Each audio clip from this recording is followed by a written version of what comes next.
Hello, and thank you very much for registering your interest with the Black Medics Forum in association with Doctors in Distress. This is the first of three introductory videos, and it is one narrative how the Black Medics Forum has come about. And this is a recap of the first Black Medics Forum meeting that was held on the 3rd of December 2020. Just to help accessibility, it's now been broken down into three parts. And this first part is about why the need for the Black Medics Forum. Part two is about health outcomes and health concerns associated with Black medics in this country. And part three looks at some of the history behind some of these problems. My name's Leon Francis. I'm a consultant psychiatrist in adult psychiatry. I have a special interest in occupational health. I am also a clinician for the Practitioner Healthcare Programme, which is a service providing mental health and addiction support for doctors and dentists. So the beginnings of this conversation was held on the 3rd of December 2020. And we wanted to consider what the needs were for there to be a Black Medics Forum. We wanted to articulate the unique factors associated with its members or those who are interested. And we wanted to try and generate a conversation about how things have got to this point, what we can do about some of the problems that are being experienced, what our members have to say about it, and make our own agenda for the direction and the solutions of some of the problems. So working with doctors and dentists in particular, I am often concerned about what it is that's actually stopping somebody from functioning at work or stopping them functioning at home. And many of you will be well aware that when looking at things from an occupational health perspective, looking for the answers of why people aren't functioning tends to go beyond organic pathology or medical diagnoses. It's often not the actual pathology, but other psychological, behavioral, social or economic, occupational factors that can be debilitating. And we think, there's grounds to believe that when we look at some of these aspects of maybe distress, work satisfaction, working conditions, work characteristics, that some of these things will be particularly pertinent to Black medics in this country. So a story that might justify the need for a Black Medics Forum is that there was a Black doctor who was residing in a different region from a particular practitioner, me. They also had to subject themselves to a longer waiting list to see me. And actually, it wasn't really at the forefront of my consciousness that my profile that was online, that included a photograph, was obviously different to the rest of my colleagues in the service. And when it came to seeing this doctor, the illness of depression was actually being reasonably treated by his usual and attending general practitioner. However, the functioning still wasn't there. The context of the presentation included feelings of cultural isolation. There was also a history of experience and managing and having emotional experiences of serial, vague interpersonal difficulties with supervisors and some colleagues.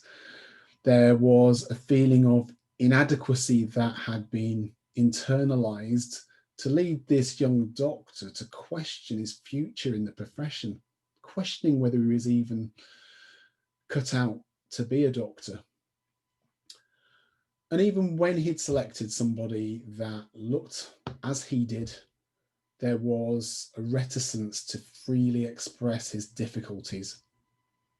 Fortunately, this was overcome, and the ensuing interaction was associated with resulting relief and a stark and rapid change in terms of positive psychology and positive behaviors.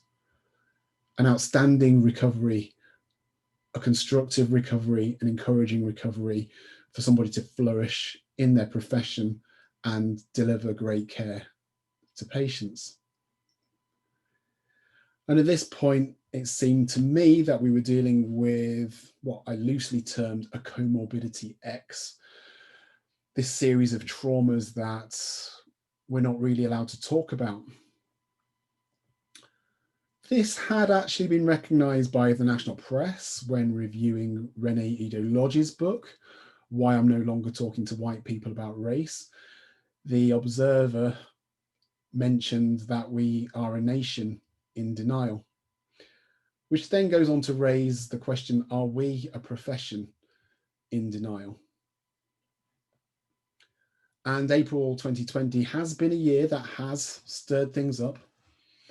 We were seeing images like this on our news screens, and in advance of a statistically significant result suggesting that Black and ethnic minorities were more at risk in terms of mortality and morbidity of the coronavirus, we were seeing these images float up, and the mind's eye was suggesting that this was already the case.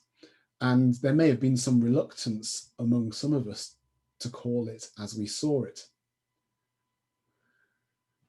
Then there was irrefutable and widely circulated evidence that seemed to confirm our rather muted lived experiences and our muted knowledge that our organisations seem to see our lives as being less valuable and more disposable than others. And it was heartening to see that this issue cut through race and cut through generation, probably for the first time.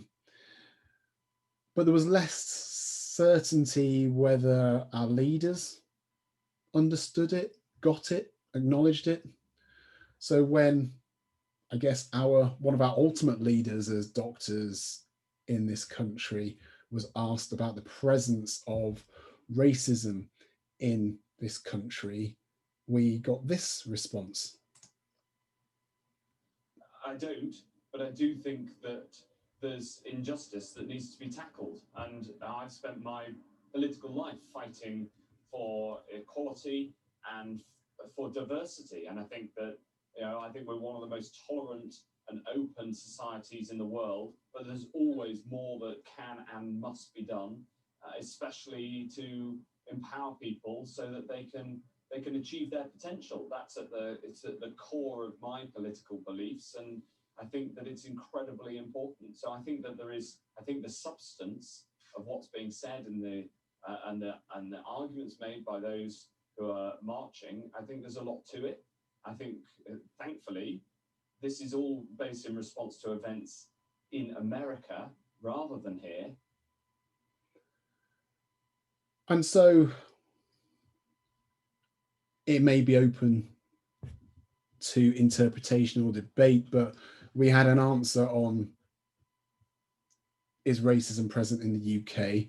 And we had an explanation that this is an American problem, not a British problem. But that's for another time, maybe. And even then, after that, we had a rather curtailed debate about whether it's okay to encourage a nation to sing of the spreading of colonial values wider still and wider, whether it's okay as a nation for us to sing about Britain's never, ever, ever shall be slaved. Which leads onto the question, well, if Britons should never, ever, ever be slaves, is it okay for other people? I guess. And so, given this individual's journey on the backdrop of some persistent problems over a number of years that seem to have been stirred up by some of the experiences that many of us have had and witnessed in 2020, we felt it should be time for there to be a place and a safe place for medics to find the support that is necessary.